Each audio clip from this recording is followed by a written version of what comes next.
es una evaluación experimental y rigurosa, pero independiente de Techo, ¿sí? Nosotros colaboramos con Techo en términos de la necesidad operacional de que se implemente la intervención de forma tal de poder ser evaluada, pero luego los investigadores hicimos nuestro trabajo en forma independiente y los resultados que presentamos son los que obtenimos del estudio. Y en ese sentido quería destacar la buena intención de Techo de evaluar sus políticas, ¿sí? De una forma independiente y estar sujeto a que los resultados sean los que obtengamos de ese estudio.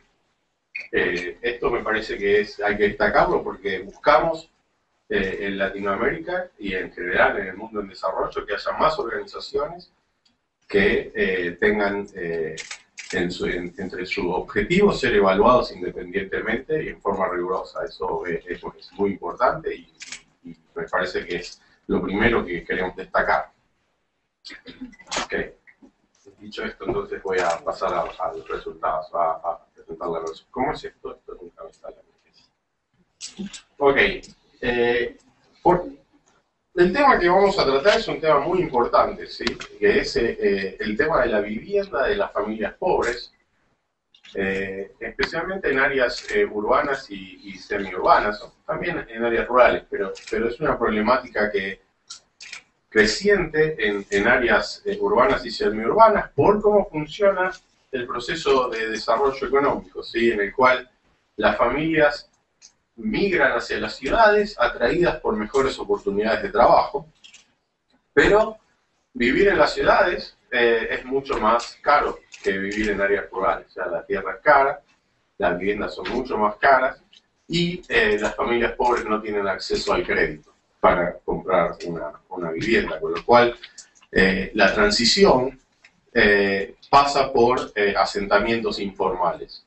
Y entonces tenemos una situación donde hoy día en el mundo 830 millones de personas viven en asentamientos informales y precarios.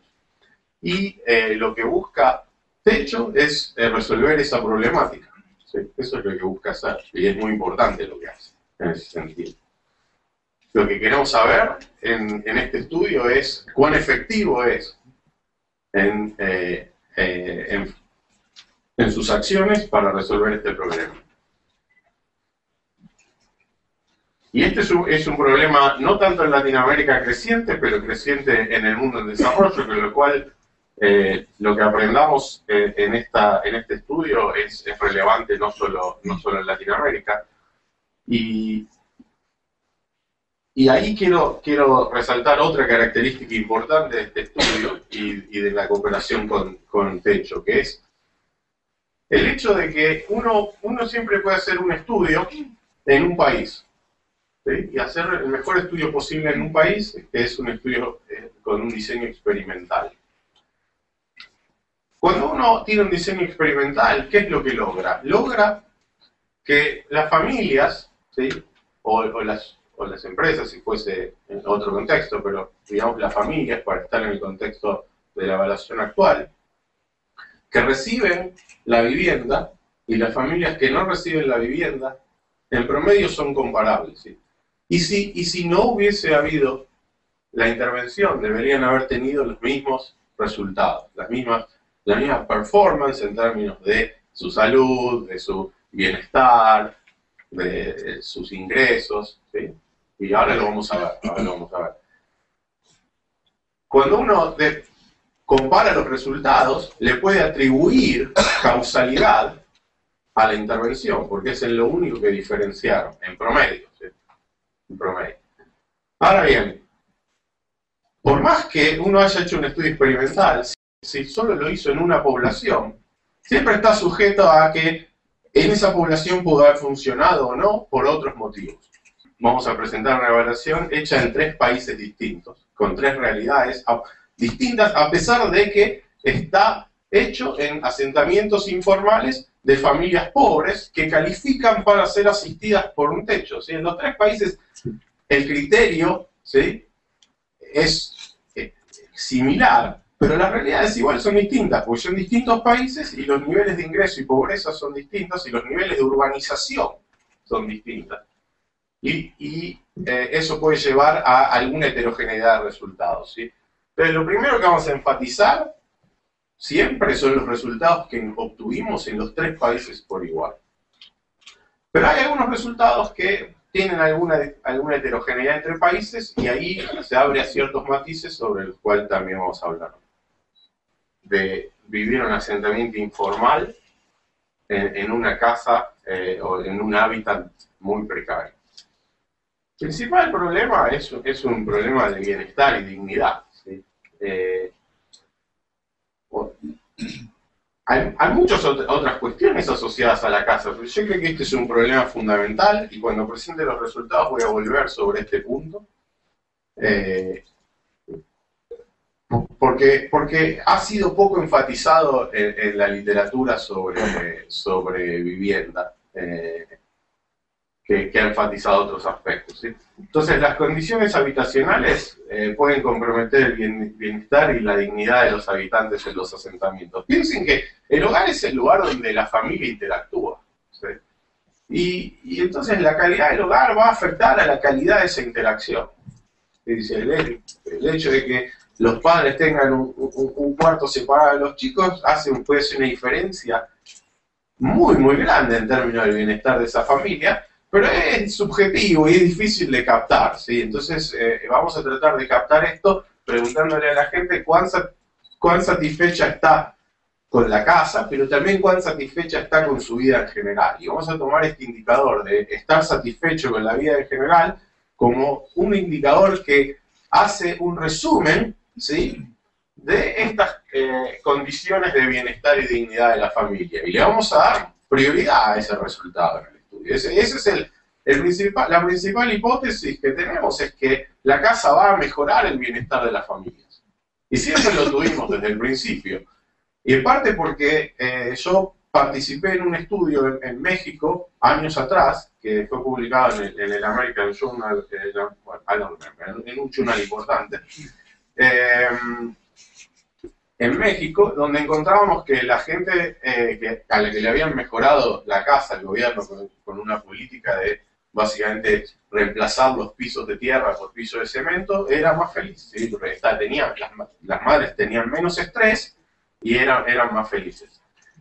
Y luego de ese estudio, Esther Duflo, que también es afiliada de JPAL y una de los fundadores de JPAL, profesora de MIT, hizo un estudio en Morocco donde se mejora el acceso al agua en familias urbanas y también encuentra que las familias son más felices como principal resultado del estudio, ¿sí?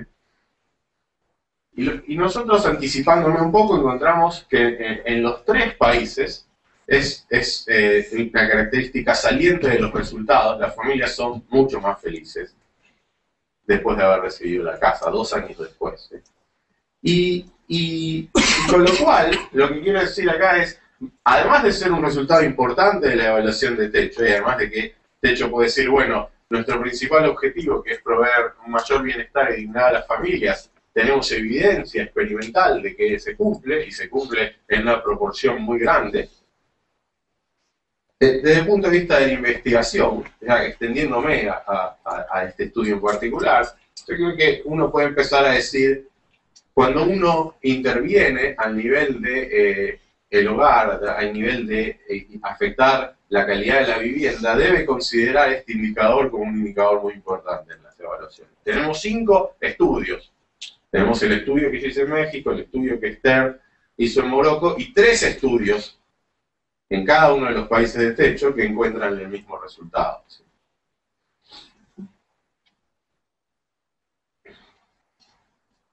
Y a eso me refería yo cuando decía poder generalizar, ¿sí? Cuando uno encuentra sistemáticamente algo a través de distintos estudios en distintas poblaciones, puede empezar a decir, bueno, este es un resultado general. La segunda cuestión que siempre se ha enfatizado asociada a la calidad del hogar es la cuestión de la salud, ¿sí?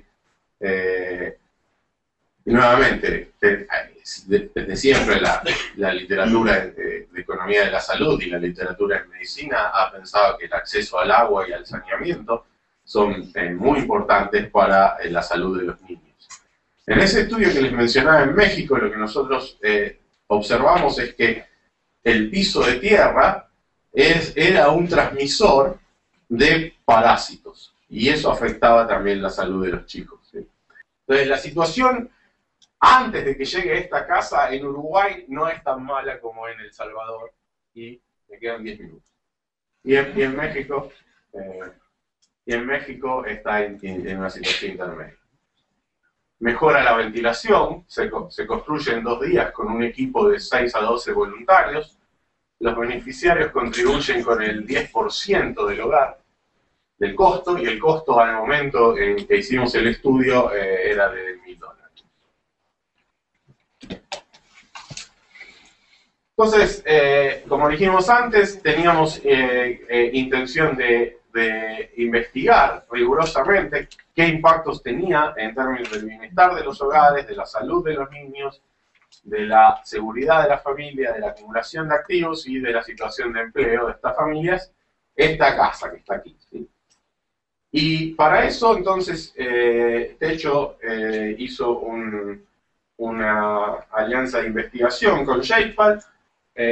JPAL, a través del liderazgo de Ryan, juntó un equipo que lideró Paul Gertler, que es profesor en la Universidad de Berkeley, y yo, que soy profesor de la Universidad de Maryland, y ambos somos afiliados de JPAL. Y ese estudio fue experimental, y como mencioné anteriormente, la gran ventaja de un estudio experimental es que toma una población y la asigna aleatoriamente quién va a recibir la casa y quién no.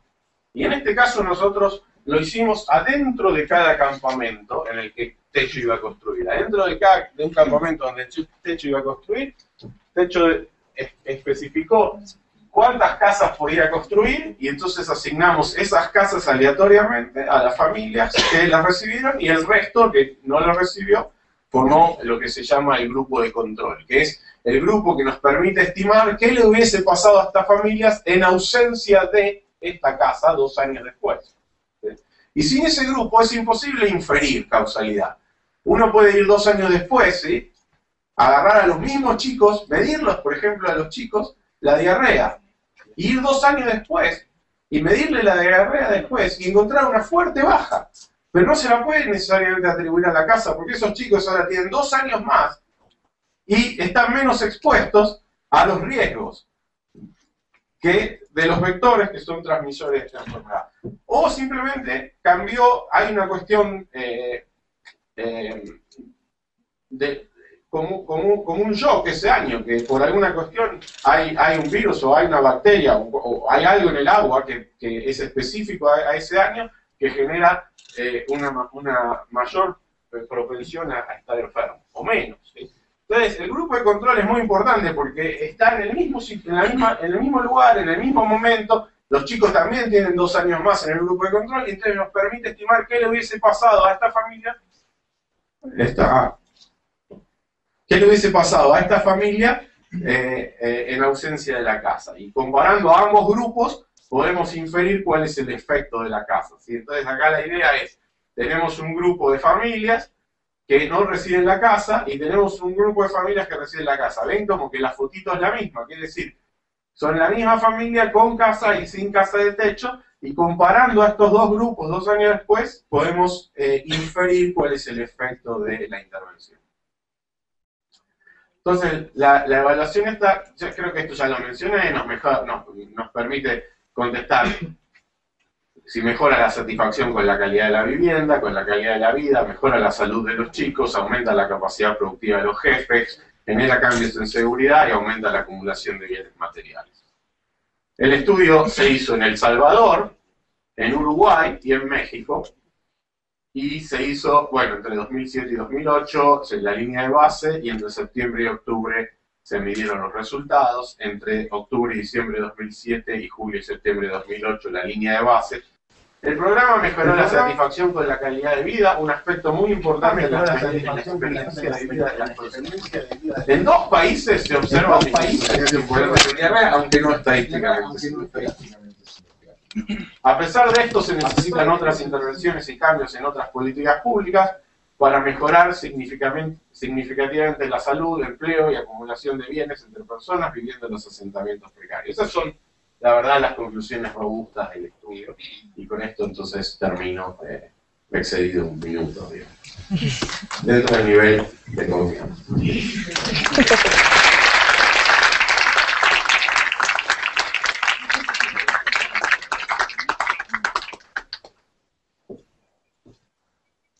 Bueno, gracias a Sebastián por su presentación. A continuación, el director ejecutivo de JPAL para Latinoamérica, Ryan Cooper, junto al capellán del techo, Cristian del Campo, y la subsecretaria de Evaluación Social del Ministerio de Desarrollo Social, Soledad Arellano, realizará algunos comentarios sobre el estudio. Voy a proceder a presentarlo a cada uno, les pido ahí que pasen adelante a sentarse, y cada uno tendrá 15 minutos como máximo para poder realizar sus comentarios. Bueno, pues bienvenidos los 3 comentaristas. Vamos a empezar contigo, Ryan. Tienes minutos a partir de ahora para hacer ese comentario. Bueno, muchas gracias por esta oportunidad. Quiero partir felicitando a todas aquellas personas que han estado vinculadas con el movimiento Techo desde que empezó.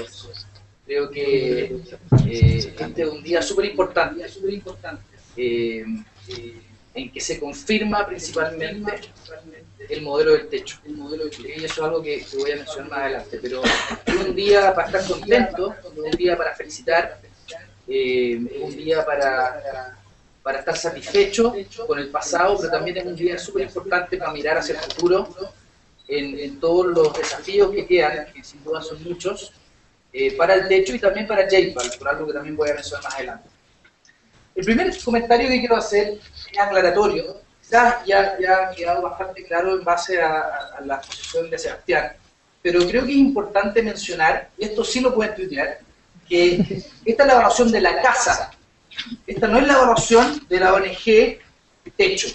¿Ya? Eso es muy importante porque el modelo del techo, como bien presentó Agustín al principio, es integral y considera distintos elementos, y la casa es un punto de partida que tiene un objetivo bastante específico, súper importante, pero específico. Entonces, esta evaluación, por motivos principalmente académicos, es de la casa, y también el techo, cuando empezamos esto estaba de acuerdo, porque siendo que, como también mencionaba Agustín, se han construido cerca de 94.000 o más de 94.000 casas, es fundamental poder tener evidencia de que si esto sirve o no. ¿Okay? Pero la evaluación es de la casa. Incluso en el diseño inicial se planteó de tal manera que estos asentamientos se construyera solo la casa, pero no se hiciera nada más de lo que hace el techo normalmente. O sea, típico trabajo donde los voluntarios van, interactúan con la gente, que se implementan los demás programas de microcrédito, de capacitaciones, de conexiones con los mercados, etcétera. Nada de eso se hizo. ¿Okay? De hecho, fue un sacrificio bastante importante, pero entonces eso confirma la importancia de tener en cuenta el momento de evaluar y considerar estos resultados y ponerlo en perspectiva de que esto es la evaluación de la casa y de nada más. Y por tanto, eso, lo que mencioné recién, es un valor puntual para el techo y todos los que estamos más cercanos al techo. Pero desde el punto de vista académico también es muy importante, porque la evidencia existente de la efectividad de programas de vivienda, de construcciones de casas, es muy limitada o casi nula en desarrollo. Por tanto, es muy relevante para la ciencia tener una evaluación de impacto rigurosa de una casa básica, ¿okay? Que es lo que se hizo. ¿Okay? Ese es mi primer comentario, que quizás era obvio para algunos, pero creo que era importante mencionar. Lo segundo, lo que dije al principio, que la razón para estar contentos es que los resultados de esta evaluación confirman el modelo del techo. Y lo confirman tanto por los resultados que dan, como por los resultados que no dan, o que parece que dan, pero no estamos tan seguros. ¿Okay? Básicamente, cuando empezó esto, cuando empezó el movimiento del techo, originalmente era el movimiento 2000 Mediaguas para el 2000, que después evolucionó a Techo para Chile, después un Techo para mi país, y ahora el gran movimiento Techo. Esto fue una motivación de ciertos estudiantes universitarios, dentro de los cuales están algunos de los que están en esta sala, como por ejemplo mi jefe Pancho Gallego, que está allá atrás. Yo sé que él estuvo en esos inicios en esto, y hay varios otros que están acá, donde en temporales como el que hubo la semana pasada, ¿no es cierto?, esta sensación de cómo puede ser que yo esté acá calentito en mi pieza con calefacción y hay gente que se está mojando y hay niños que tienen toda su ropa mojada y no tienen cómo calentar para secar su ropa. O sea, una cosa de dignidad mínima. Tener una casa básica de un punto de partida que valide cualquier otro esfuerzo de política pública que pueda hacer. Entonces, la hipótesis inicial del techo es un tema de dignidad, de satisfacción con la calidad de vida. Por eso es muy importante lo que decía Sebastián, de que no solo el gran resultado que tenemos es la satisfacción con la vida, sino que es la principal hipótesis que tenemos. Acá la gran evidencia que hay es que la casa sirve para lo que fue diseñado, lo cual es un punto de partida para otras cosas que se pueden haber hecho. ¿Ok?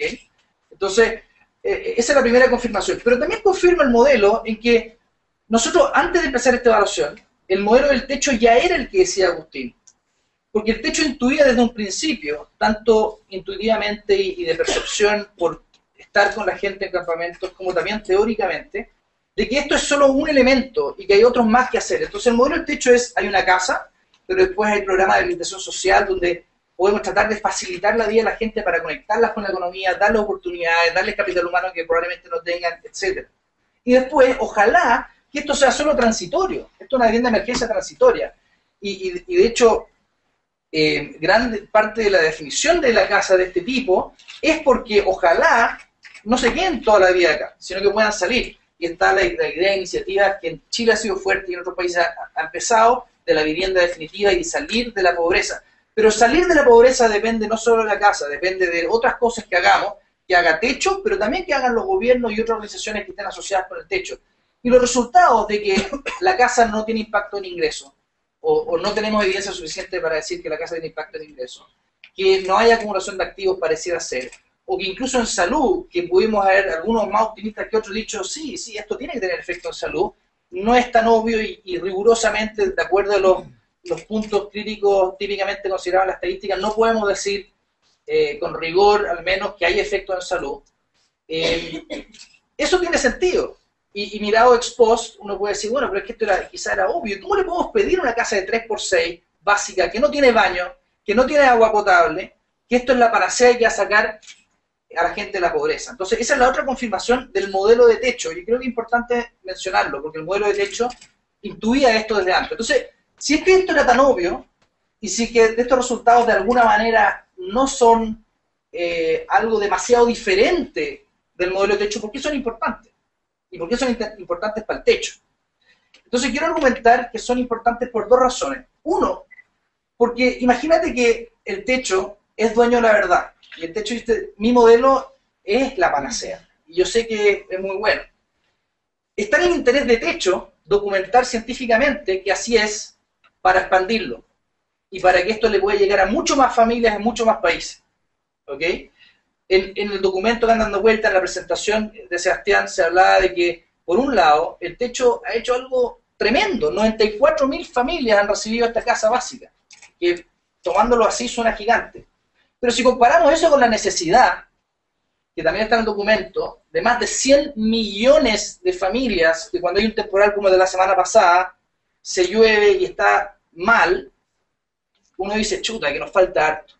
Tomando esa perspectiva en cuenta, es que evidencia científica como esta nos sirve para documentar, para ir a los gobiernos de El Salvador, de México y de Uruguay, pero también los demás gobiernos de la región, y decir, miren, esto sirve como un punto de partida. Y de hecho, eso es lo que pensamos hacer con JPAL y Techo saliendo de esta reunión, es ir a hablar con nuestras viceministras y subsecretarias y con gente de que trabaja en gobierno de la región y decirles, ¿por qué no invierten ustedes, que tienen mucho más capital que nosotros, incluso a filantrópicos que puedan venir, para expandir eso? Es una buena razón para hacerlo. Y la otra razón es porque hay veces que, y esto es particular en las ciencias sociales, nos engañamos o nos somos engañados. Y puede que tengamos una convicción de algo, y tengamos ideologías o tengamos intuiciones muy fuertes, pero puede que estemos equivocados. Y eso tiene que ver con la naturaleza de las cosas, lo que mencionaba Sebastián. Es posible, ¿no es cierto?, que hayan pasado cosas en el tiempo, que una familia me diga, pero yo estoy seguro de que mis hijos están mucho mejor que antes, pero quizás no es tan obvio, entonces es bueno confirmarlo. Y muchas veces movimientos como el techo, donde la mística es importante, uno se puede ir a veces creyendo el cuento y creyendo panaceas que quizás no son tan así. Y un poco yo les cuento en mi situación personal, yo pienso ahora, viendo los resultados, digo, ¿por qué yo hace unos años decía, sí, seguro que esto tiene efecto en ingresos, seguro tiene... Y es porque uno es optimista. E incluso siendo racional, puede llegar a conclusiones que los datos te ayudan a aterrizarlo. Entonces, es importante poder decir que tener convicción del modelo. Porque incluso dentro del techo, teniendo un modelo que me dice que la casa es una parte, pero hay otras cosas, yo puedo empezar a decir, oye, no, pero es que en verdad parece que la casa hace más. Entonces ahora tenemos la convicción de que la casa cumple su objetivo, pero también tenemos la convicción que los otros elementos que hemos definido son súper importantes y que hay que atacarlos. Incluso quizás algunos nuevos que quizás antes no se tomaban en cuenta, no habían sido tan considerados, como por ejemplo temas de agua potable, que sabemos que una realidad en muchos de estos asentamientos gente no tiene agua potable. A veces lo que yo puedo tomar por sentado, que abro una llave y me sale agua potable, ¿no es cierto? En otra gente tiene que caminar kilómetros para conseguir agua potable. Entonces, esos otros elementos también son importantes. Entonces, esos son los dos elementos porque creo que es importante, a pesar de que uno puede tener la intuición de que la casa cumple su rol. Y por último, quiero destacar que este es el fin de un largo y trabajoso proceso con esta evaluación del techo, pero es el inicio de lo que yo considero, y el equipo con Sebastián consideramos, y también las conversaciones con techo, es algo mucho más grande. Acá nosotros más adelante, el director científico de JPAL, Francisco Gallego, y el capellán de techo van a firmar un convenio de colaboración, donde JPAL y techo definen una ruta donde vamos a innovar socialmente, vamos a hacer innovación social.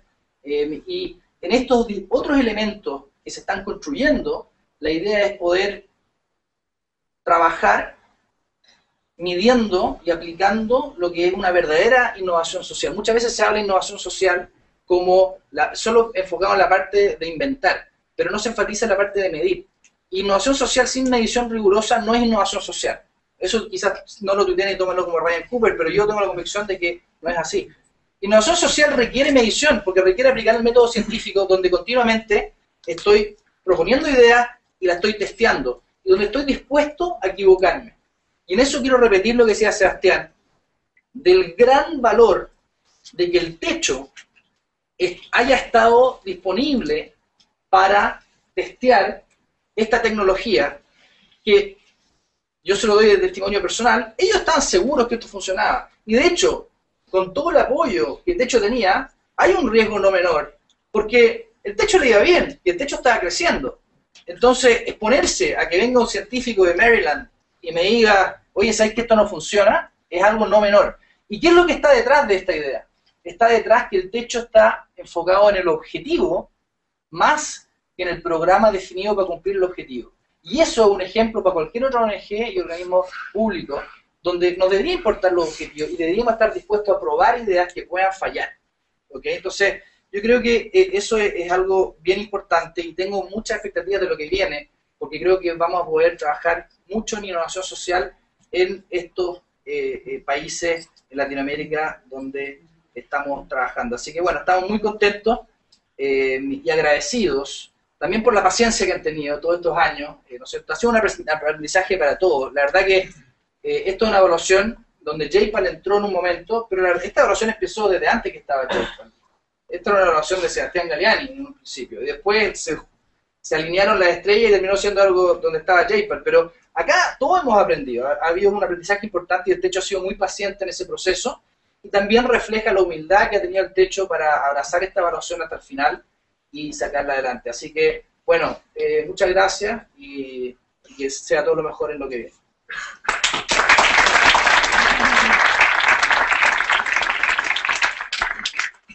Bueno, agradecer a Ryan ahí por sus comentarios, y ahora lo dejo con Cristian del Campo, nuestro capellán, para que haga los suyos. Bueno, quiero agradecer. ¿Se escucha? No. ¿Se está entendido?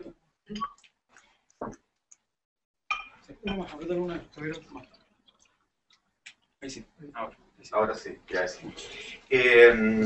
Bueno, primero que nada, muy buenos días a todos, gracias por acompañarnos.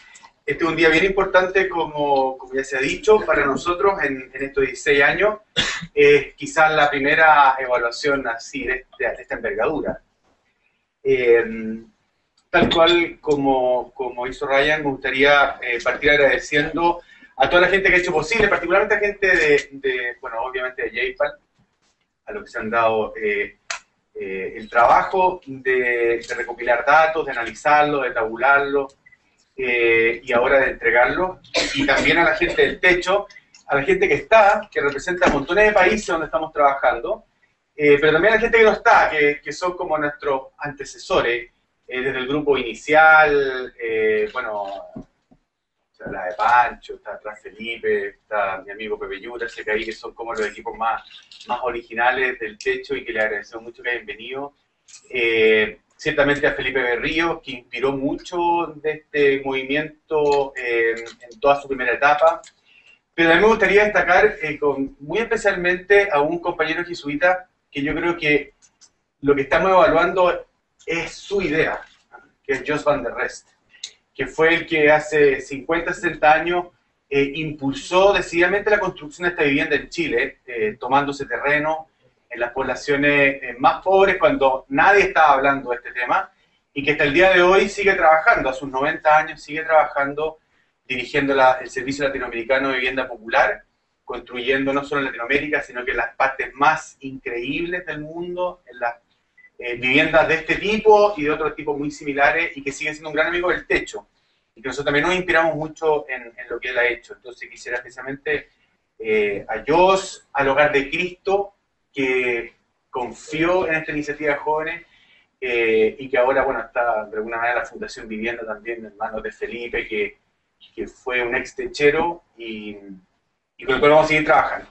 A ver, después del agradecimiento, lo primero, quiero decir que Ryan me quitó como la mitad de lo que iba a decir, así que voy a tratar de...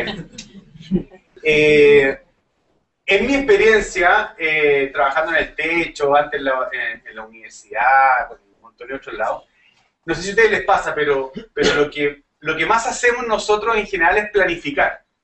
Nos sentamos y planificamos objetivos. Eso es lo que más hacemos, ¿ah? Generalmente a principio de año o a final del año. Pero después de hacer eso, somos menos buenos para controlar, como para ir viendo cómo va esos objetivos que nos propusimos. Y si somos menos buenos para controlar, somos aún menos buenos para evaluar. Es lo que peor sabemos hacer. Y aún peor es que a veces hacemos evaluaciones, y es lo más dramático, y nunca las ocupamos para mejorar. Esas evaluaciones muchas veces quedan el 31 de diciembre o los últimos días de enero, pero después en marzo, olvídate, empezamos a hacer de nuevo las cuestiones sin realmente hacer buenos aprendizajes a partir de las evaluaciones. Entonces, siento que hoy este insumo ciertamente que nos va a dar muchos elementos para poder mejorar. Eso puede parecer de perogrullo, pero en la práctica no es lo que estamos acostumbrados a hacer. Yo creo que históricamente en el techo nosotros hemos tenido, como decía Ryan, el convencimiento de que nuestra vivienda de emergencia, precaria, transitoria, de 18 metros cuadrados, prefabricada, etcétera, etcétera, etcétera, era muy buena. Era muy buena para la situación que viven millones de personas de manera tremendamente precaria en nuestro continente, bueno, y además en otros lugares también. Sin embargo, yo creo que hay, como hemos dicho, también un tremendo arrojo, una apuesta de someternos verdaderamente a una evaluación objetiva, desde fuera, científica, con otros elementos que nosotros no manejamos tan bien, ¿no? Creo que eso es lo que hemos hecho. Nosotros teníamos la intuición, y no solo la intuición, sino también el convencimiento de que teníamos que mejorar. De hecho, la misma vivienda nosotros ya la hemos comenzado hace un buen tiempo a mejorar. En Haití la estamos mejorando porque nos dimos cuenta que el plywood con el que estábamos construyendo no resistía a la humedad de ese país.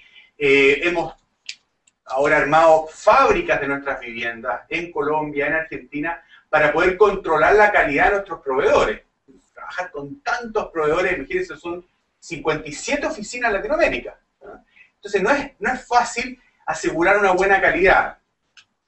Y lo que estamos haciendo particularmente también con Eco House Initiative de la Universidad de Cambridge, en Inglaterra, que nos está ayudando desde hace un buen tiempo ya a mejorar la materialidad, a ser más conscientes con el medio ambiente, a ocupar mejor los desechos, hacer una casa simple pero más resistente, a innovar con otros materiales. Todo eso lo estamos haciendo de alguna manera para complementar lo que nosotros sabíamos que necesitábamos hacer, a pesar que nuestra experiencia de haber construido estas 94, casi 95.000 viviendas en 16 años, nos ha dicho que vale la pena. Yo creo que todos los que hemos construido más de una vivienda, hemos visto demasiadas situaciones donde es demasiado evidente que la vivienda nuestra ayuda, que la vivienda nuestra es una mejora. No es todo, pero una mejora sustancial. Yo tengo el recuerdo de montones de familias, desde pisos de tierra, desde chapas y cartón, desde lugares realmente pequeños o de familias excesivamente grandes. Tengo el último recuerdo porque fue algo muy novedoso que no me había tocado ver. Una vivienda en Paraguay, uno de los asentamientos donde nosotros trabajamos cerca de Asunción, donde la vivienda era un matrimonio con 10 hijos. Y me invitaron a visitar la vivienda que el techo recién se había construido, y eran puros camarotes. Eran 6 camarotes. Y no había espacio para nada más. Esa era la vivienda. Era demasiado evidente en ese sentido que lo que nosotros habíamos hecho era bueno, pero necesitábamos también no solo decírnoslo a nosotros, no solo sentirlo de la familia, sino también saberlo con la ciencia, en diálogo con la ciencia, con la gente que sabe evaluar, con la gente que sabe escalar estos resultados para poder hacer conclusiones más generales. Ahora, como decía Ryan, no voy a repetir eso, nosotros estamos contentos paradójicamente no solo por las cosas buenas, sino por las cosas no buenas. Las cosas no buenas, es decir, que no influimos estadísticamente de manera significativa en salud, o en seguridad, o en empleo, tienen que ver con algo que se incluyó muy al comienzo, ya en el año 2000, 2001, las mismas familias de asentamiento le dijeron a los cabros del techo, miren, aquí la cuestión no termina simplemente con la vivienda, nosotros tenemos otros problemas. Y por eso nosotros hemos empezado a trabajar desde ya, y perfeccionando, y también queremos ir evaluando lo que hacemos en educación, en trabajo, en salud, a veces también en asistencia jurídica, una serie de otras cosas que van complementando. Y sobre todo, en el desarrollo de esa misma comunidad. En que la misma comunidad se haga dueña de su futuro. Que la misma comunidad adopte herramientas con las cuales seguir avanzando. Por lo tanto, sinceramente, y no para el bronce nomás, pero de verdad que me da gusto que la casa, no creamos ingenuamente que la casa soluciona todo, porque eso no es así. Sería lo más ingenuo del mundo pensar que nosotros vamos a superar la situación de pobreza en Latinoamérica construyendo la vivienda. Es precaria, es transitoria, requiere montones de otras cosas complementariamente, pero en sí misma es buena y ayuda, y eso es concreto. Ahora, quiero hacer 3 comentarios más en vistas al estudio que nos han presentado. Un jesuita para nosotros muy significativo, que murió hace algunos años, el padre Arturo Gaete, no muy conocido. Él fue toda su vida profesor de filosofía. Hacía clases en la Católica, y entonces cuando nos enseñaba la lógica de Hegel, él se ponía de pie, caminaba por la sala y chocaba contra una pared. Pero chocaba de verdad. Y después rebotaba y seguía al otro extremo y chocaba de nuevo. Iba al otro extremo y chocaba. Y nos estaba explicando, de alguna manera, una lógica dialéctica. Y yo creo que una primera cosa que para nosotros enfrentamos siempre, y yo creo que la política pública en general enfrenta, es la dialéctica entre cobertura y calidad. Siempre hay que hacer una decisión. Siempre vamos a llegar a un extremo en nuestra opción, por ejemplo, de cantidad, donde vamos a chocar, donde vamos a decir necesitamos mejor calidad. Y donde vamos a tener que volver hasta cierto punto donde la calidad no sea tanto que nos afecte la cantidad. Y eso va a ser siempre una dialéctica, y nosotros en ese sentido, como institución, también hemos tenido que hacer ese ejercicio. El estudio de JPAL no puede medir eso, pero nosotros hemos tenido que tomar esa decisión, y supongo que la Soledad también, como subsecretaria, muchas superioridades también tienen que tomar esa decisión. Y eso es algo de la realidad. El mundo ideal, donde la casa es perfecta, no existe, y nosotros conocemos también cuáles son nuestras limitaciones, pero nuestras limitaciones van en beneficio de otro bien que tiene que ver con la cobertura. Eso es lo primero. Lo segundo, recuerdo cuando fue el terremoto, yo venía llegando al techo, cuando fue el terremoto en Chile, me acuerdo que muchas reacciones tuvieron que ver con que nuestra casa era indigna. De hecho, tuvimos alcalde, el famoso alcalde de Arauco, que rechazó nuestras viviendas, diciendo que no eran demasiado indignas. Y de hecho, mucha gente, salieron reportajes en los diarios, diciendo que había una casa canadiense que era más grande, que ocupaba materiales mucho más amigables con el medio ambiente. De hecho, había una casa incluso japonesa que se inflaba, de verdad, ¿no? Y todo como en el sentido de que la casa era mejor, pero ninguna de esas casas llegaron nunca. Nunca. Las casas que llegaron fueron las nuestras. Entonces, yo siempre he tenido también, no solo la sensación de que uno al final tiene que aliarse con los que hacen, ¿ah? Y no tanto con los que hablan, sino que me encantaría también devolverle a J-PAL también la pregunta, ¿cómo uno evalúa en la satisfacción de las familias que han recibido su casa el tiempo de espera? ¿Cómo el tiempo puede ser una variable? Porque si nosotros hubiéramos entregado una casa mejor, digamos así, que a lo mejor hubiera tenido más repercusión en temas de salud, en temas de seguridad, pero la familia hubiera esperado más. ¿Cómo en la variable tiempo es también la facilidad de construcción y la facilidad de llegar? ¿Cómo eso también influye en la satisfacción de las familias? Y hace una, creo yo, gran diferencia respecto al grupo de control. Entonces, me parece que también en todas nuestras políticas, cuando las evaluemos, y particularmente en nuestra casa, no solo evaluarla, como lo hemos hecho nosotros, en sí misma, sino que entenderla, como decía muy bien Ryan, en el contexto del modelo, pero también en la rapidez con la cual se construye. Creo que también eso tiene que ver con los tiempos de espera de que las personas reciban estas ayudas, beneficios, que me parece que son fundamentales. Y finalmente, creo que hay algo muy difícil de medir, pero que también uno palpa,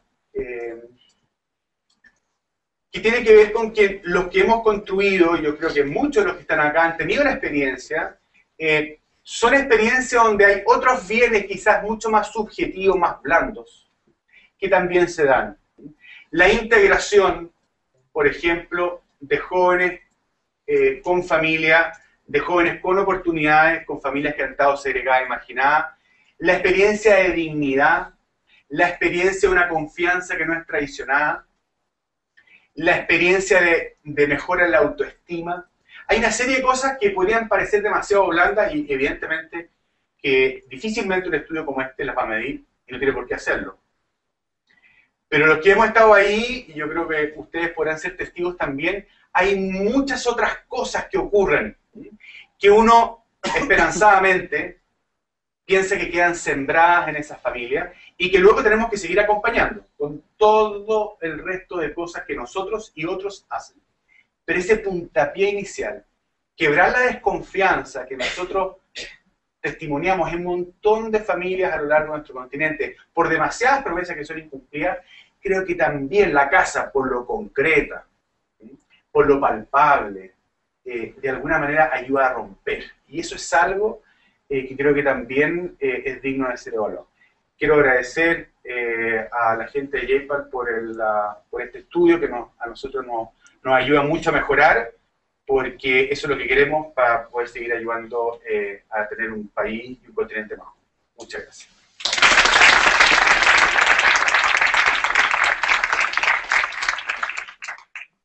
Gracias, Cristian. Y ahora dejo con ustedes a Soledad Arellano que nos haga sus comentarios. ¿Ahí? ¿Suena? Sí. ¿Sí, no? ¿Suena? Sí. Bueno, primero que nada, muchas gracias a Ryan, al equipo de J-PAL por haberme invitado. El Ministerio de Desarrollo Social no participó en la evaluación del techo. Por lo tanto, yo no les quiero hablar de eso, creo, además, no sé qué te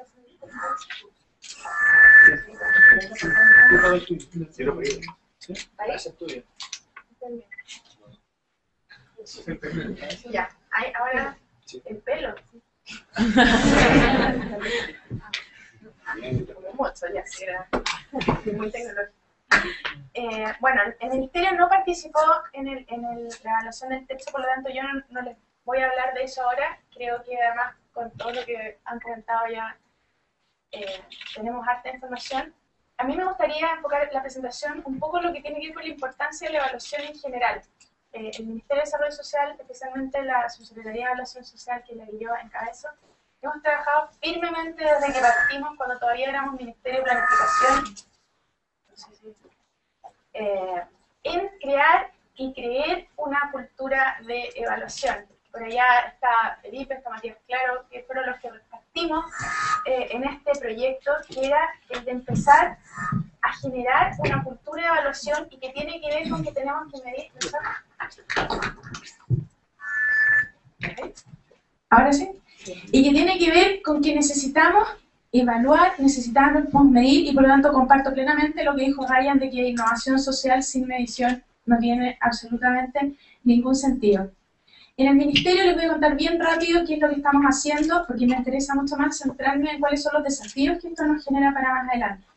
El Ministerio siempre había hecho una evaluación ex ante de las inversiones, probablemente no sé si ustedes alguna vez lo escucharon, los que estudiaron, hablábamos de la evaluación social de proyectos, el libro Fontaine, evaluar la rentabilidad social de los proyectos de inversión, pero eso era toda la evaluación que hacía el Ministerio. Además, la Dirección de Presupuestos tenía un programa de evaluación, no me acuerdo el nombre exacto, pero en el fondo es como un sistema de control de gestión que tiene el Ministerio de Hacienda a través de DIPRES, que tiene evaluaciones de programas, hace además algunas evaluaciones de impacto y las evaluaciones comprensivas del gasto, pero una evaluación que tiene una mirada bastante más enfocada en la parte presupuestaria que en el programa mismo de los objetivos. Sí se preocupa del marco lógico, etcétera, pero es diferente. El Ministerio de Desarrollo Social entonces partió con lo que son las evaluaciones ex ante de los programas sociales. Eso implica analizar desde una mirada del marco lógico, de ver si el diseño está apropiado a los objetivos que se plantearon, si es que existen instrumentos de medición, si es que hay un seguimiento en el tiempo, cuáles son los presupuestos, está el diagnóstico bien hecho, etc. El año pasado se hizo por primera vez la evaluación ex ante a nivel de todo el gobierno, un piloto. En el fondo, en el 2011 evaluamos 5 programas, el año 2012 evaluamos 43 programas de 17 servicios distintos. Uno de esos fue el Ministerio de Desarrollo Social. El Ministerio de Desarrollo Social, a través de sus servicios, tiene una cantidad de programas sociales impresionante, por lo tanto somos en muchos casos somos los clientes frecuentes de este proceso de evaluación. El ingreso ético familiar, por ejemplo, fue uno de los programas que pasó por esto. Y es un proceso complicado. Después, el segundo tema que nosotros evaluamos tiene que ver con el seguimiento. Y aquí me agarro lo que dijo Cristian, que no sacamos nada con hacer planificaciones maravillosas, si es que al final nadie hace el seguimiento durante la implementación. Y aquí muchas veces nosotros no nos equivocamos en hacer un seguimiento, pero hacemos el seguimiento al final del año, ¿no es cierto? No pasa un seguimiento a lo largo del año, el durante, que es lo que necesitamos. Y aquí está todo el trabajo que se ha hecho con el equipo de monitoreo de los programas sociales, que hace un seguimiento en el año. El año pasado, en 2012, evaluamos 411 programas sociales, que son los de todo el gobierno. El año 2011 fueron alrededor de 300. El aumento no tiene que ver con que se hayan creado 100 programas sociales en el año, sino que con que se expandió el alcance y llegamos a ministerios que antes no habían llegado. Por otro lado, estamos trabajando en el tema de las evaluaciones de impacto. Sin embargo, las evaluaciones de impacto es un tema que lo estamos haciendo con un alcance bastante más acotado.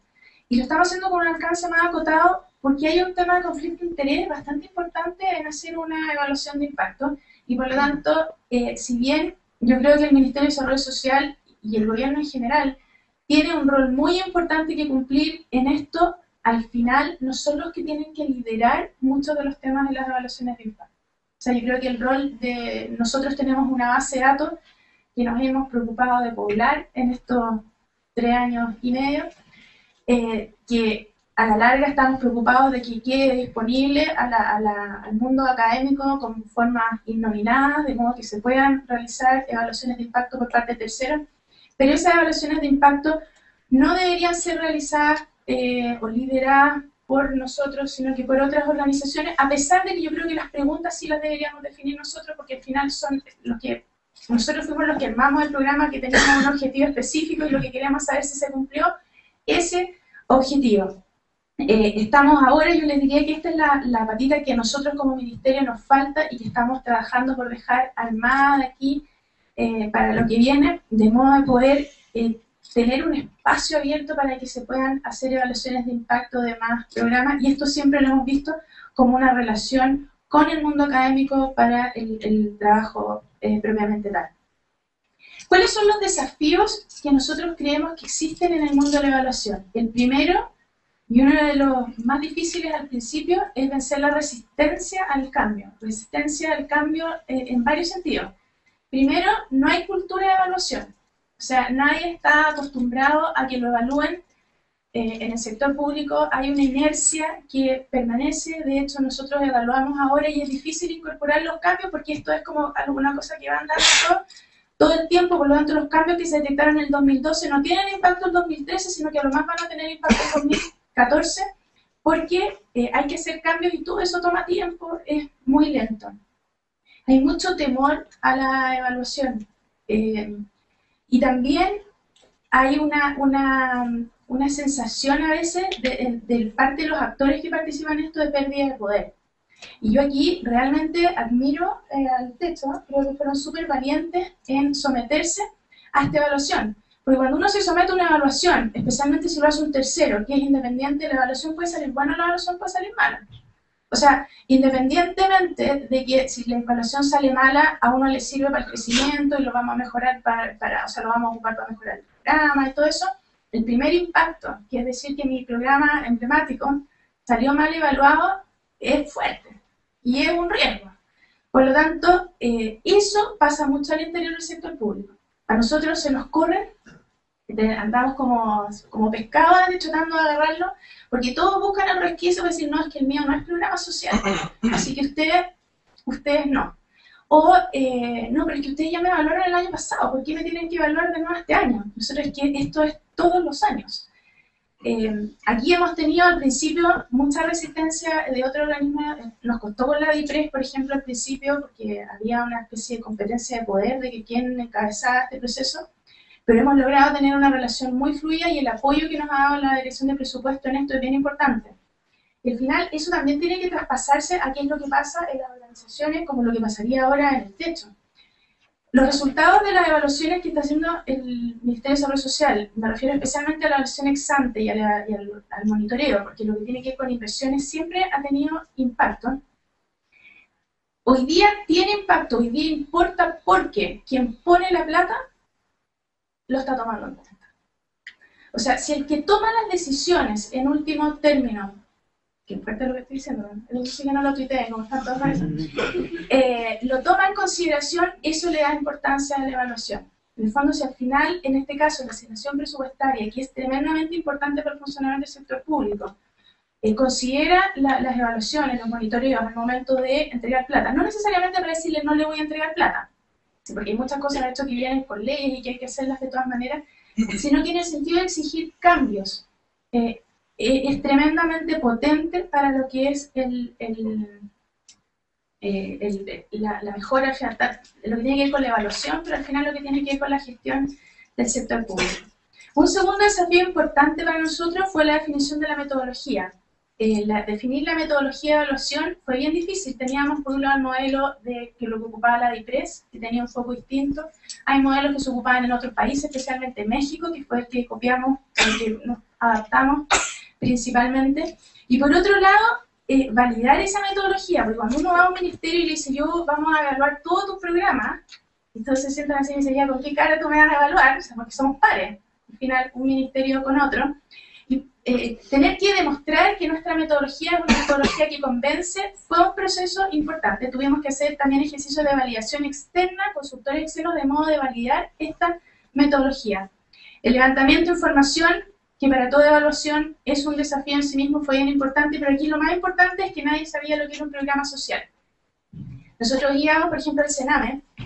El CENAME hoy día tiene aproximadamente si uno va y le pregunta cuántos programas sociales tú tienes, te dicen, no me acuerdo el número, pero puede haber sido 200.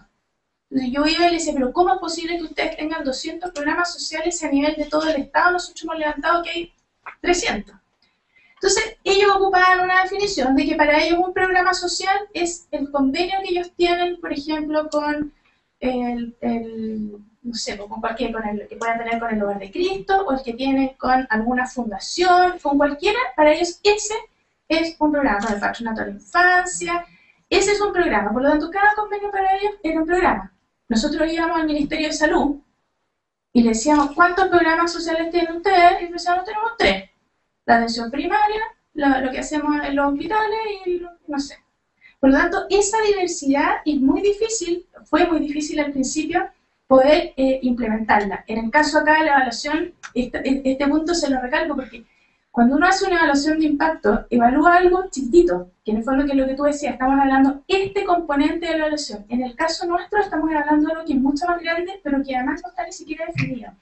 Y esa definición es una definición a veces discrecional, que esperamos que ya esté consensuada, porque es bien importante que nuestras contrapartes no estemos de acuerdo en lo que estamos haciendo. Por último, yo creo que el desafío más importante que nosotros tenemos, y que es un desafío que lo tenemos todos los que hacemos evaluaciones, es que hay que hacer algo con la evaluación. Yo aquí tengo la sensación, bueno, ustedes hay muchos que son bien jóvenes, pero a mí me pasa muchas veces cuando llegan mis hijas y me muestran una prueba y que les fue mal en la prueba, y yo digo, ¿ya qué van a hacer ahora? Está bien, te fue mal, parte de la vida es que uno le vaya mal en la prueba, ¿qué van a hacer ahora? No, esto es para la próxima prueba. Entonces yo digo, pero si te fue mal en esta prueba es porque no aprendiste esa materia. O sea, no sacamos nada con que tú estudies para la próxima materia, porque claro, pasamos de la revolución industrial a la guerra mundial, el punto es que la revolución industrial no la aprendiste. Si es que uno no hace algo con la evaluación, cuando uno le va mal, especialmente, la evaluación no sirve para nada. O sea, más allá de tener la nota en la libreta de notas, que puede ser buena, que puede ser mala, y en el caso de nosotros, tener el orgullo que tenemos 411 fichas de monitoreo para cada uno de estos programas, no sirve absolutamente de nada si uno no los ocupa. Y ese, honestamente, es mi mayor temor en este momento. Yo siento que nosotros tenemos ya un conjunto de información realmente grande. Uno siempre puede discutir que la evaluación puede ser mejor o puede ser peor, que mejoremos la metodología, que es lo que... Pero que nos queden las 411 fichas de monitoreo ahí en un archivo de computador y que nadie más lo ocupe para nada, realmente es una cosa que me preocupa. Y el gran desafío es qué estamos haciendo con esto. O sea, ¿qué vamos a hacer con esto? Por un lado, hemos trabajado para que incorporar las mejoras de los programas, pero es un proceso lento. O sea, cuando un programa, las fichas las vamos a entregar, las vamos a publicar en los próximos meses para estar liberadas todas las fichas, de modo que ustedes puedan, especialmente el mundo académico, poder hacer análisis y sacarle más punta a este lápiz. Pero este es un lápiz que tiene ventajas y desventajas, que uno tiene que entenderlo, que muchas veces identificar programas buenos es muy difícil. Identificar programas, en el fondo esto sirve más para identificar programas malos que programas buenos, o aspectos a mejorar más que el programa, porque tiene bastantes dificultades, o sea, tiene deficiencias en ese sentido. Pero lograr eso, lograr que lo ocupemos para el análisis de duplicaciones, por ejemplo, que es lo primero que estamos haciendo, detectamos que hay áreas en las cuales hay 11 servicios que proveen el mismo tipo de programa. Y la primera preocupación que uno dice es, ¿estamos duplicando los beneficiarios? Nos dimos cuenta que hay 2 servicios que proveen el mismo servicio y que los beneficiarios se turnan entre uno y otro. Pasan de uno a otro y reciben el mismo beneficio. Ese es el tipo de cosas que nosotros tenemos que empezar a hacer. Es mi preocupación, de verdad, que nos quedemos con esto, que hayamos construido una institucionalidad, que la institucionalidad esté ahí, pero que nadie la ocupe para mejorar. Último punto. Creo que es muy importante que los proyectos de la sociedad civil también se sometan a las evaluaciones. Aquí hoy día el techo se sometió a una evaluación de impacto. Una evaluación de impacto es una evaluación bien costosa. O sea, costosa en términos no de, pero toma mucho tiempo, se necesita más condiciones de definir la línea base, definir la estrategia de identificación y todas esas cosas que no siempre se pueden hacer para todos los programas. Pero hay otro tipo de evaluaciones, como lo que nosotros hacemos para el caso del monitoreo, que uno podría ocupar para los programas sociales. Nosotros los estamos haciendo ahora con algunos programas que están en el registro de fundaciones, Pero ese es un paso importante y yo los invito a todos los que están acá, que están vinculados a organizaciones de la sociedad civil, a que por lo menos pidan que les monitoreen sus programas.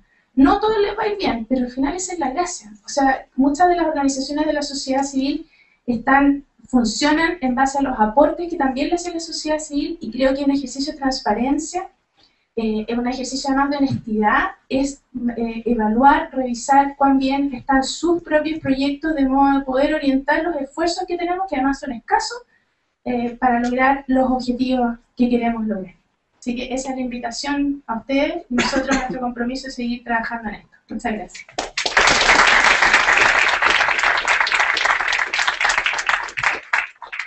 Muchas gracias, Soledad, por los comentarios. Vamos a abrir una tanda de preguntas, así que el público le pido que levante la mano quien quiera hacer una pregunta a cualquiera acá de los tres comentaristas, y yo le paso el micrófono para que la haga. Ya Sebastián. Y a Sebastián también, claro. ¿Puede venir?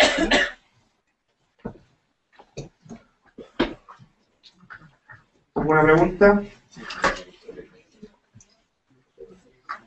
Ahí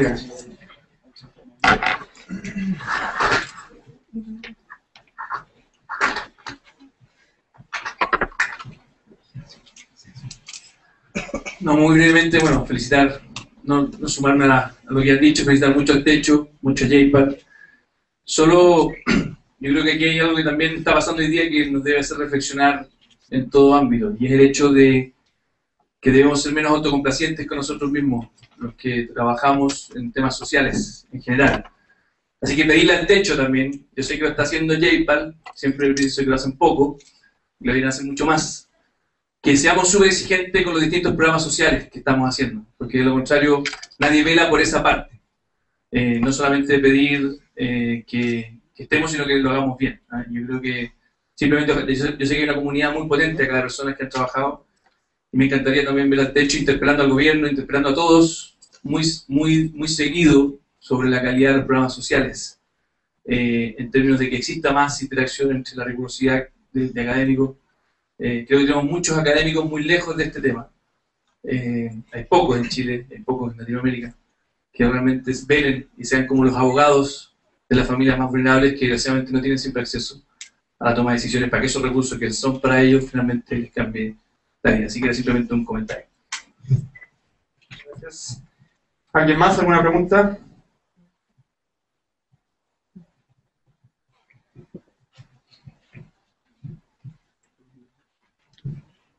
Bueno, bueno, partir, como siempre, lo políticamente correcto, felicitando a todos. Pero ahora más, entrando un poco en el tema un poquito más académico, no se habló mucho de la forma de levantamiento de los datos. Y dado que algunos de los resultados tienen un gran componente subjetivo, o sea, de si me siento mejor o no me siento mejor, creo que es relevante también transparentar un poco la forma de cómo se levantó ese dato. O sea, si iba una persona con el gorrito de Techo y decía, tenía un certificado al lado y decía, si no me respondí que esta cuestión te funcionó y estáis feliz, la vamos a sacar. Entonces estamos sacando un poquito el resultado. O sea, dudo que ese sea el caso, pero también para apoyar un poco los resultados es bueno también definir y decir, mira, el levantamiento de los datos fue todo lo riguroso que debe ser, y bueno, a lo mejor no era el caso con este público, pero con a lo mejor un público más académico que se interesa más en el tema, también exponer esa parte de la evaluación.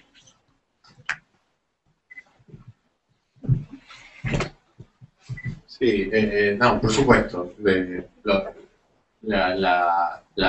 levantamiento de datos fue completamente independiente de la organización. Contrataron 3 firmas en cada país, la firma más competente que estaba disponible y de la cual estaba blind sobre el treatment. Por supuesto, ¿cómo se dice tú? Hasta donde puede, ¿no? Obviamente el encuestador ve la casa que hay o no, pero no sabe qué evaluación estamos haciendo ni cuál es el objetivo. Es una firma, por ejemplo, la firma Mori en Uruguay, ¿no? Entonces, en el trabajo hay toda una sección donde se discute esto aquí por por razones de tiempo y asumiendo que nos creen que hicimos las cosas bien, no le dedicamos más esfuerzo a eso. Aprovecho para reflexionar sobre los comentarios anteriores. Yo creo que lo que le tenemos que lograr a pasar en este campo es a la idea de que la evaluación no sale bien o mal. O sea, que lo que está bien es evaluar. ¿Sí? Que la organización no tiene que preocuparse si dio un efecto más grande o más chico. ¿Sí? Lo que los donantes deberían buscar son organizaciones que están comprometidas, como dijo Ryan, con el objetivo y que evalúan lo que hacen y que están dispuestos a cambiar. Yo siempre cito a un profesor de psicología, Donald T. Campbell, que fue quien introdujo la evaluación rigurosa en la psicología y en el campo de educación. Y que él decía, vivimos en una sociedad experimental, y en esa sociedad experimental lo que tenemos son desafíos, y a los desafíos tenemos propuestas de soluciones, y a las propuestas de soluciones tenemos evaluaciones, y con esas evaluaciones repensamos. Y cuando una organización hace una evaluación y encuentra que los resultados no son los que esperaba, repiensa cuál es el instrumento, pero no tiene que ver con un fracaso. Y quizás lo que estaba haciendo fue una solución 10 años atrás y cambió la realidad. Quizás de Latinoamérica en 10 años cambia mucho. Entonces lo que tenemos que empezar a pensar es que esto no es como una prueba. Ay, me fue bien o me fue mal. Sino que la prueba es, yo acepté una evaluación rigurosa o no. Okay. Por último, es siempre grato que los resultados estén en línea con las experiencias individuales, ¿sí? Porque uno tiene una confirmación extra. Aprovecho, ahora que los argentinos tenemos un papa, a decir, como dice, yo todavía lo llamo el padre Bergoglio, antes te conocía de oídos y ahora te han visto mis ojos.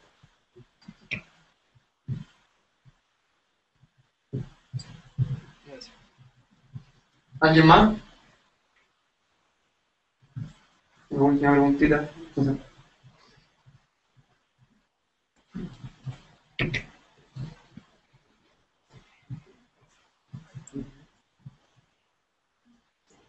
También como un comentario, yo quisiera plantear si es que se ha pensado o hay alguna manera de evaluar también el impacto entre los voluntarios y profesionales, porque son la contraparte de Techo en todos estos años.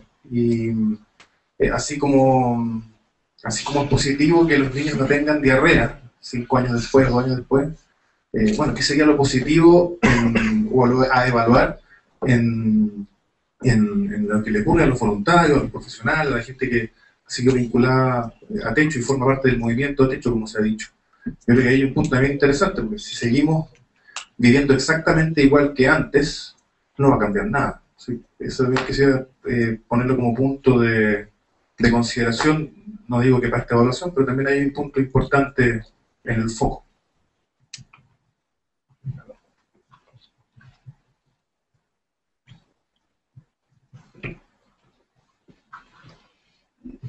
Gracias. Esa es una muy buena pregunta. Y de hecho, desde el principio se planteó como un anhelo evaluar ese componente también, que es un componente muy importante de la motivación de Techo, que también lo mencionaba Cristian, que tiene que ver con, especialmente una sociedad polarizada como la chilena, donde aquellos que vivimos en el decil más rico, en muchos casos no conocemos la realidad promedio de Chile y a veces incluso nos creemos promedio, que un comentario al margen mío, pero el punto es que ese objetivo del Techo de juntar a universitarios jóvenes con aquellos que están en una situación precaria, en campamentos, y cómo eso puede influir en la sociedad civil y en los niveles de altruismo de la gente, cosa que esos voluntarios después puedan tener mayor conciencia social, como decía Agustín, y quizás después, si es que son empresarios o están trabajando en distintas áreas, puedan contribuir desde su lugar de trabajo. Eso obviamente es algo que sería espectacular poder medir, y de hecho tenemos anécdotas de varias situaciones donde hemos tratado. Lo que pasa es que metodológicamente es bien difícil, dado que el voluntariado tiende a ser escaso. Es difícil conseguir un escenario de exceso de demanda, que es una condición necesaria para aplicar esta metodología. Entonces, generalmente se está buscando más. Los casos donde generalmente se podría hacer es cuando hay un evento catastrófico, donde a veces sí ocurre que llegan muchos más voluntarios de los que el techo puede manejar. Y en esas, cuando han ocurrido cosas como esas, como por ejemplo el 2010, el terremoto que hubo en Chile, yo me acuerdo personalmente acercándome al techo y diciendo, esta es la oportunidad, y de hecho les puede solucionar a ustedes operativamente, porque no saben cómo lidiar, entonces hagan un sorteo, y sorteen quién es voluntario y quién no, y con eso se podría... Pero y me dije, estás loco, estamos con un terremoto que estás hablando de sortear, o sea, se generan ciertas incompatibilidades temporales que lo hacen difícil, pero claramente es un desafío que nos gustaría hacer con organizaciones como Techo, como otras organizaciones como Enseña Chile, América Solidaria, que tienen ese objetivo que es afectar a la persona voluntaria que apoya en su comportamiento, incluso en sus preferencias a futuro. Así que ojalá que podamos conversar sobre la posibilidad de alguna manera. No sé, no sé cuál. Sí, por ejemplo, hay un roster de voluntarios que regularmente participan y con qué intensidad lo hacen, pero una evaluación distinta, pero potencialmente interesante y muy económica sería ese roster, randomizarle, aunque quizás no es posible dado Twitter ya, pero randomizarle los resultados de la evaluación y ver si con los resultados en mano tienen mayor interés de participar o dar más tiempo o no, pero quizás ya todos se enteraban de los resultados, así que habría que ver eso. Una cosa que yo he estado siempre muy intrigado, yo estoy muy convencido que lo que preguntaba Pepe es la otra cara de la misma moneda, que el impacto en la gente que participa como voluntario, como profesional. Pero una cosa muy sencilla quizás sería ver, y no digo que trabajar en el gobierno sea lo mejor, pero yo creo que una gran cosa que nosotros estimulamos que la gente se comprometa al servicio público, de cuál es la fuente, cuál es la institución que más personas aporta, por ejemplo, a este gobierno. Y lo más interesante de todo, que también le aportó al gobierno anterior. Yo creo que si uno descuenta las universidades, que de alguna manera la gran mayoría de los profesionales han pasado por universidades, por una u otra, yo estoy seguro que una de las instituciones que más le aporta a este gobierno y le aportó al anterior es el Techo. Y eso quiere decir que lo que se vivió en esa época voluntaria, profesional, no fue simplemente un paréntesis, sino que ahora busca una concreción 2.0 de una manera, trabajando en políticas públicas, en el ministerio, en la misma política. Entonces, de alguna manera eso es nuestro modo de cumplir ese también objetivo que decía Agustín, que nosotros tenemos, que no solo crear esa conciencia, sino que luego todo eso ayuda a incidir en las políticas de nuestro país.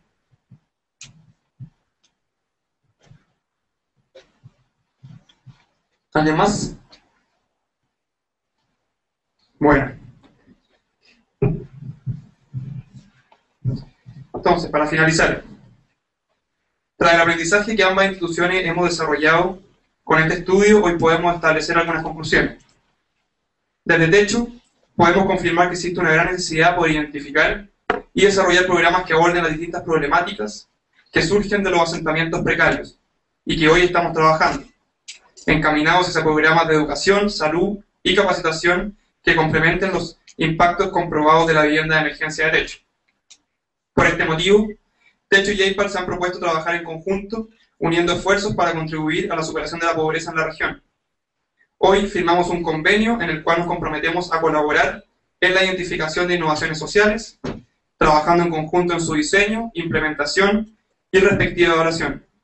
Esto con el objetivo de aprender sistemáticamente sobre lo que funciona y no funciona en solucionar los problemas de la pobreza en asentamientos precarios. JPAL, con su experiencia en evaluación de impacto, se compromete a apoyar al desarrollo de una unidad de evaluación y monitoreo dentro de Techo y de colaborar con la capacitación del equipo de Techo en temas de evaluación de impacto, herramientas de medición y manejo de bases de datos. Además, cuando sea posible, JPAL asignará a uno de sus profesionales a trabajar dentro de Techo para lograr una coordinación fluida en el desarrollo de proyectos de evaluación. Techo, por su parte, con su experiencia implementando programas en asentamientos precarios en toda Latinoamérica, se compromete a tomar en consideración las necesidades técnicas para evaluar rigurosamente al momento de diseñar sus programas. Techo también apoyará a los profesionales de JPAR cuando trabajen en distintos países de la región realizando evaluaciones de impacto.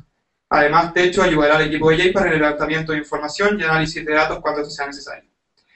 El convenio hoy será firmado por el capellán de Techo, Cristian del Campo, y por el director científico de JPAR, Francisco Gallego, así que le hacemos la invitación a que vengan a firmar el convenio aquí. Adelante.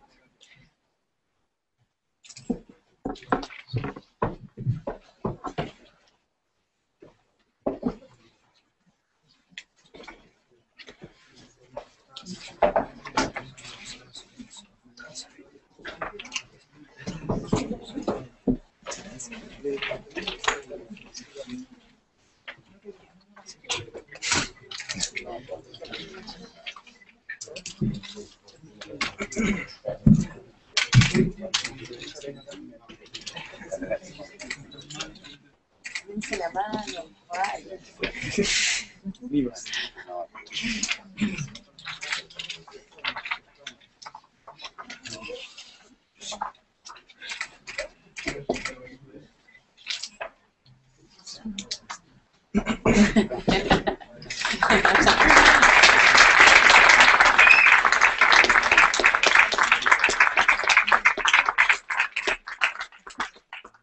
Bueno, muchas gracias a los dos. Es un momento simbólico, pero muy importante para nosotros porque sabemos que en la medida que sigamos trabajando juntos vamos a poder seguir mejorando y el impacto que estamos teniendo hoy en día en los asentamientos precarios de Latinoamérica. Hoy en día confirmamos una intuición que ya teníamos, que era que la vivienda de emergencia sí tenía impacto en las familias en las cuales se construye. También confirmamos que para poder superar la pobreza necesitamos complementarla con un montón de programas, dado que la pobreza es un problema multidimensional. Y también me gustaría agregar que eso también comprueba una intuición que también tenemos y que tiene que ver con que la solución a la pobreza está en los asentamientos precarios donde trabajamos. La solución la tienen las personas que lo viven día a día y ya es tiempo que como sociedad nos pongamos en el centro del debate, que estén en el espacio para poder tomar decisiones, para poder liderar sus propios procesos y en conjunto con nosotros poder superar finalmente su situación de pobreza. Así que nada, agradecerles a todos y a todas los que estuvieron hoy presentes en este importante momento para nosotros. Y para terminar, invitarlo a compartir un cafecito y un cocadillo ahí que estuvieron preparando algunos con mucho cariño para terminar este espacio. Muchas gracias.